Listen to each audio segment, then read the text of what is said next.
Salut les amis, les matchs de ce samedi de cette 21e journée qui a vu d'abord la victoire sans aucune contestation de l'OGC Nice face au Racing Club de Lens, une équipe de Nice qui décidément a deux visages, extrêmement performante en championnat et incroyablement décevante dans tout ce qui est coupe, qu'elle soit d'Europe ou de France.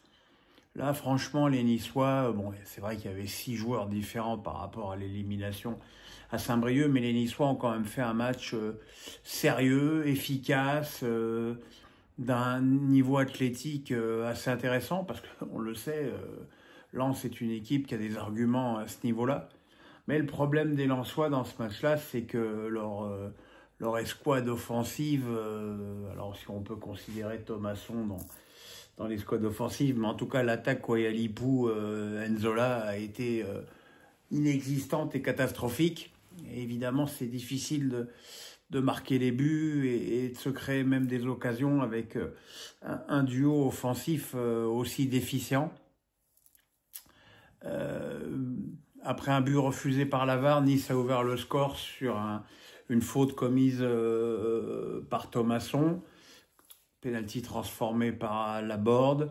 Et en deuxième période, Jonathan Clauss qui a fait un très gros match, probablement son meilleur match sous ses couleurs niçoises contre un de ses anciens clubs, a marqué d'une frappe assez magnifique sous la barre.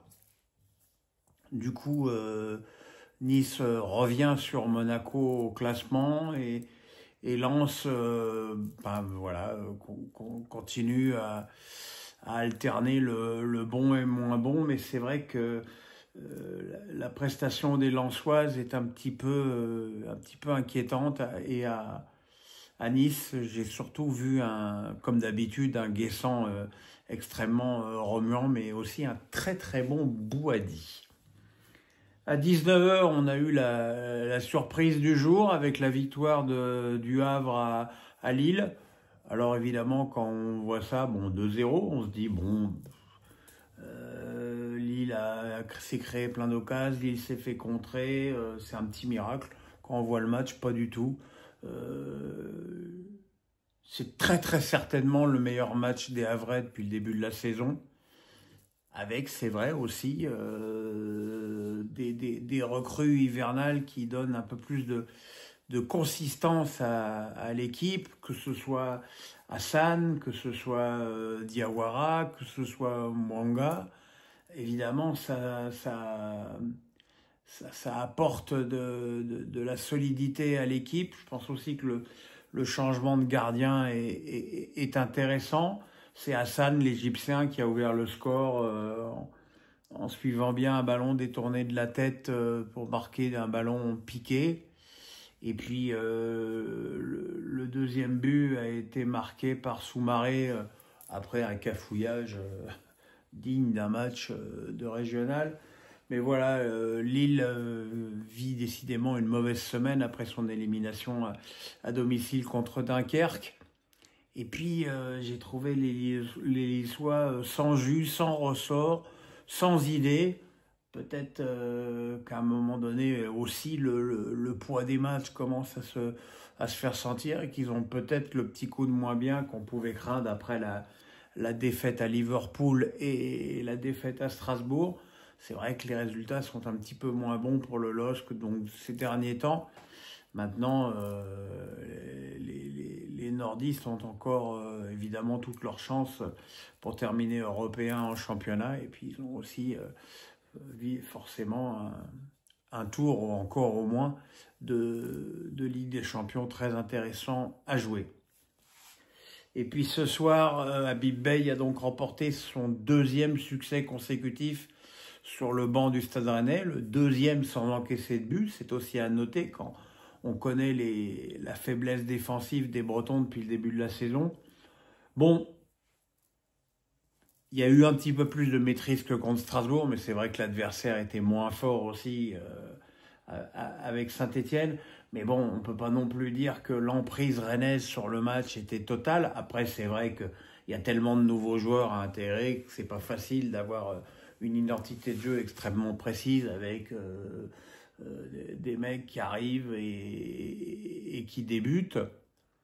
Mais voilà, en tout cas, on voit une équipe rennaise plus concernée, plus compacte, avec une communication certainement meilleure entre les lignes.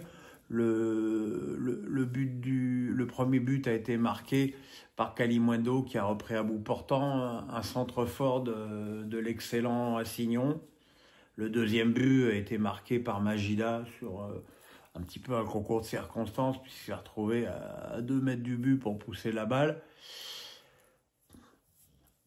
Comme toujours depuis Corneland et sur le banc de Saint-Étienne, on ne peut pas dire que les Verts ont fait un mauvais match, mais le problème des Verts, c'est que leur indigence offensive les plombe et qu'ils sont quasiment incapables de marquer un but avec les joueurs qu'ils ont.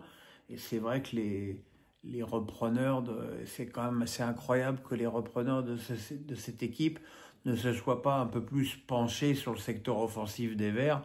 Bon, Cardona est arrivé, mais enfin, c'est pas Cardona qui va révolutionner l'attaque de Saint-Étienne en Ligue 1. Donc voilà, c'est une victoire intéressante pour Rennes qui d'abord maintenant prend ses aises au classement et qui va certainement commencer un petit peu plus à regarder vers le haut. Maintenant, il faudra continuer à intégrer les nouveaux. Mais bon, ce sont des débuts assez idylliques pour Habib. Voilà mes amis, on se retrouve demain pour la suite de cette 21e journée.